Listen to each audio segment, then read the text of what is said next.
ဒီနေ့မှာတော့ horror video တွေအသာထားပြီးယနေ့မှာကြောက်ရောက်တဲ့မြမအသာတကြံနှစ်တကူပွဲတော်အကြောင်းကိုဘူးလူသားအနေနဲ့တင်ဆက်ပေးခြင်းပါတယ်ခင်ဗျာ။တကြံရဲ့အဓိပ္ပာယ်ကတင်ကန်နာနဲ့တက္ကသဘာသာစကားတင်ကြံနာတို့ကနေပြီးတော့ပေါက်ဖွားဆင်းသက်လာတာပါ။မြန်မာလိုကူးပြောင်းခြင်းတကြံလို့လည်းအဓိပ္ပာယ်ရပါတယ်။မြန်မာအားလုံးကတော့မြန်မာလိုတကူလ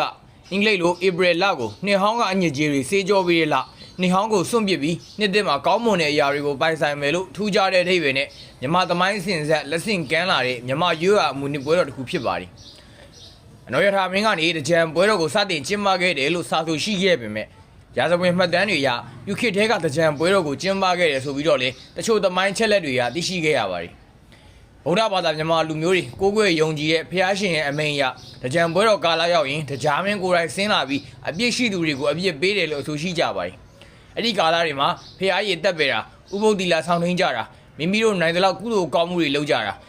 လူကြီးသူမတွေကိုကိုယ်ရည်တန့်ရှင်းရေးအပြင်ရေဆေးမင်္ဂလာလုပ်ပေးကြတာစသဖြင့်ကုသိုလ်ယူတဲ့အချိန်လည်းဖြစ်ပါတယ်ဒီလိုမျိုးထူးခြားပြီးမွန်မြတ်တဲ့မြမရိုးရာအသာတကြံကို UNESCO ကကမ္ဘာ့ယဉ်ကျေးမှုအမွေအနှစ်များစင်းမှာထည့်သွင်းဖော်ပြရတဲ့အထိချစ်ဖို့ကောင်းပြီးလှပတဲ့အဓိပ္ပာယ်တွေနဲ့ပြည့်နှက်နေတဲ့ပွဲတော်တစ်ခုလည်းဖြစ်ပါတယ်ထိုင်းတွေကစားမြန်မာတကြံပွဲတော်ကိုသူတို့ရဲ့ရိုးရာဓလေ့ပုံစံသတ်မှတ်ပြီးအတူယူကျင်းပလာတာကြောင့်မြန်မာနိုင်ငံသားတွေကအပြစ်တင်ရှုတ်ချမှုတွေရှိလာခဲ့ပါတယ်